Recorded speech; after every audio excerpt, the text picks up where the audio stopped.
Your Honor, the answer to the posed question is no, it will most likely not be worth it. Let's talk about why. Fire Emblem is releasing Day 1 DLC, and believe it or not, the fact that it's Day 1 DLC is not the problem I have with it. The real issue here is that it's all items. There's nothing significant within the pack.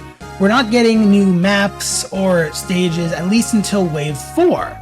So Wave 1 is kind of garbage. It's better than 3 Houses. Wave 1, sure, but that's a pretty low bar since Wave 1 and 3 Houses was just a couple of outfits. We get 2 Emblem characters. One Emblem character is Edelgard, Dimitri, and Claude. Yes, they're all considered one Emblem character. And the second is Tiki.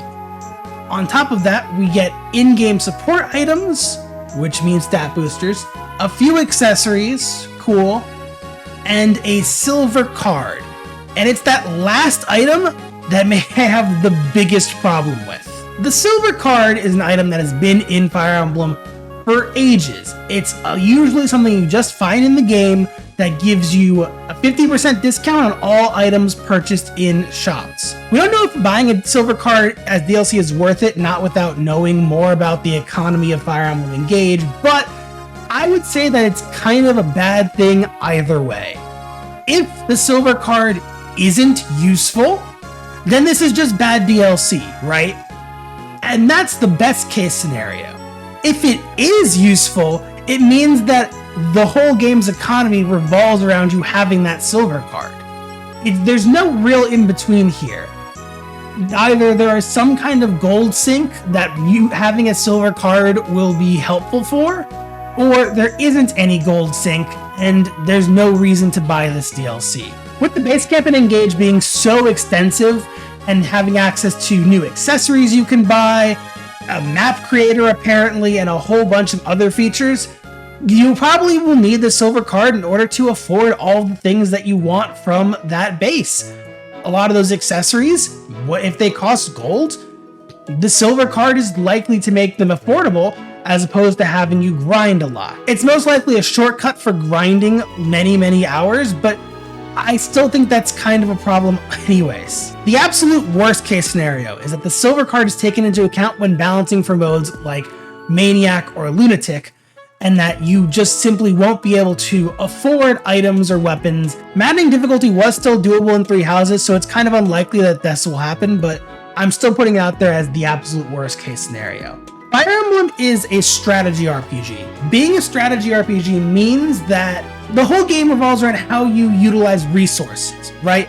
Experience is a resource that you give to different characters. Items are a resource that you give to whoever will use them best.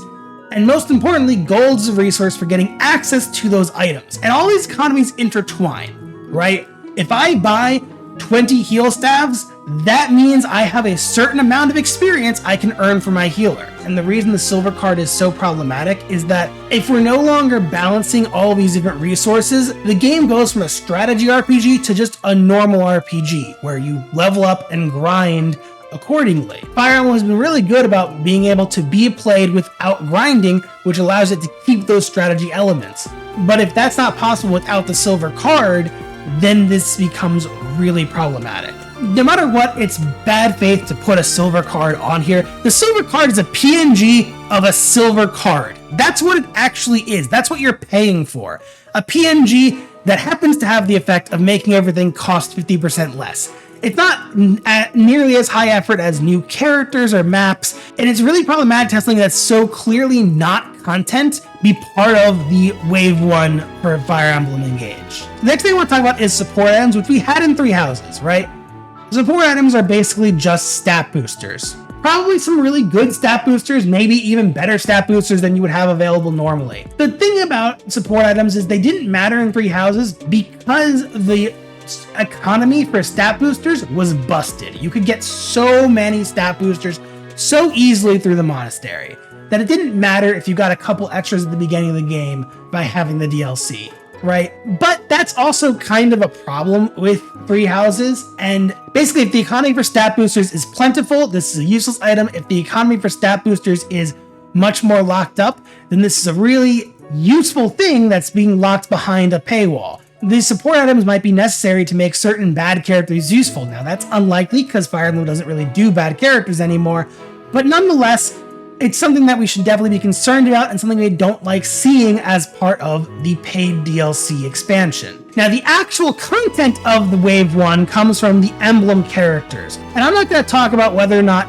Tiki, Edelgard, Dimitri, or Claude deserved the spots as Emblem characters. I think that's a debate that other people can have, right? My main issue here is basically we don't really know what emblems entail yet. Are these characters that have full support conversations, or are they just a skill scroll with a character's face and 3D models attached to it? Like, it's very possible that all of these characters, even the vanilla ones, might not have full-fledged support conversations. And Fire Emblem's track record with DLC characters is that those characters usually don't have support conversations anyways. The DLC characters in Shadows of Valentia are a great example of that. Anna and Jritza are both great examples of that from Three Houses. Sure, the Cindered Shadows DLC for Three Houses had characters that had a okay support list, although still a little lacking, but that was the Wave 4 DLC. We know the Wave 4 DLC in this case comes with new characters, new maps, and actual content, so it's very much possible that the characters introduced this early will be more akin to Jritza and other characters that don't have those things. The other thing is that adding new characters to the game versus adding emblem characters is actually fundamentally different for game balancing reasons. New characters, when they're added to the game, actually cost you experience and resources. They are a resource sink along with the other characters in your party. Every character you add to your team is more resources used, unless you're swapping out a character that already exists, but that's still taking a loss because now you have less characters that you have available to use, right? But with these emblem characters, that's not really the case. They don't take recruitment slots. We don't know if they even earn experience. Let's say you start the game with just Marth's Ring, which is likely. Let's say that you have to go through several chapters before you even get your second ring. Being able to start the game with 3 characters being equipped with totally busted skills is really strong. It's like being able to pay $10 in Fire Emblem 10 and starting the game with 8 resolve scrolls, okay?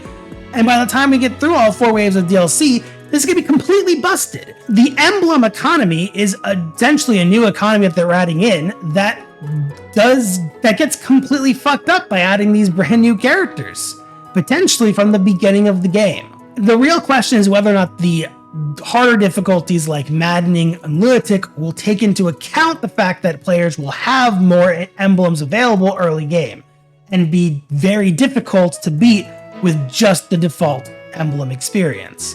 That's, again, coming back to the worst case scenario, those difficulties and their economies end up being balanced with the expansion in mind. That's my thoughts on the Fire Emblem Engage DLC. I think it's really bad to have a DLC that is essentially a bunch of items, stat boosters, and ways of making the game easier because either they're necessary and they're required to complete the game on harder difficulties, or they're not necessary, in which case, why are you selling me this in the first place? I'll also kind of say Fire Emblem has had Day 1 DLC for a long time, but Day 1 DLC in Awakening and Fates, where it was a map that you got to play, is totally different from what we're seeing in Wave 1, where it's essentially a bunch of items, even if some of those items have characters associated with them. It's not even that crazy to ask for a map in a game like this. Many of Engage's maps are already just layouts taken from old Fire Emblem games, and once you have the palette to create a map in Fire Emblem, that doesn't change. They're not going to redesign the forts for DLC map and make forts look totally different. They're not going to make the grassland tiles look totally different. They're going to use the same palette, rearranged in a new layout, and the layouts that they could use also already exist because they can just be taken from old games. If getting Edelgard, Dimitri, Claude, and Tiki emblems required you to complete a map first, I would hate this way less, because at least then we're getting some content to play. Even if those maps end up having no cutscenes, or the cutscenes aren't voiced, or whatever they want to do to save budget and make it easier. Like, I get it, Wave 4 will take a while because you're doing a whole story on top of the new maps. That's probably where most of the dev time there lies, right? That makes sense to me, that would take a while. But it doesn't totally make sense to me that we can't have any maps in earlier waves. Anyways, I think that Wave 1 is definitely not worth money. Emblem characters are, at best, up in the air whether or not they're worth money. and the other items added to it are ludicrous to charge real currency for. But you know what is worth your money?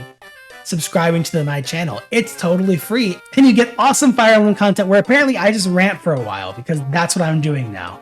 Thank you for listening to whatever this was. I hope it was fun.